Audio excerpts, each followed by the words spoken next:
Прости, но уже пора. Прости.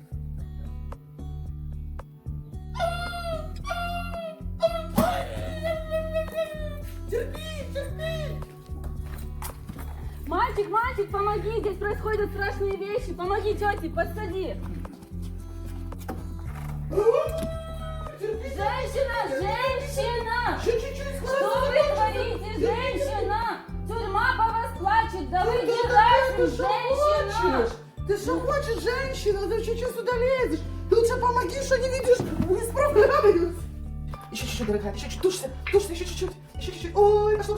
Еще чуть-чуть. Женщина, что вы делаете? Вы ее топите, женщина. Слушайте, не напрягайте, пожалуйста, помогите, рожает собака. У меня первые роды с собаками. 4 собственника собака первый раз. Лови. Вот еще один, вот сейчас захлебнется. Там.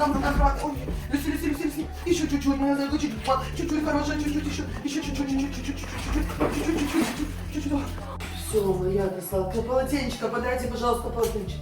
Ой, как намочили соль. Вот так.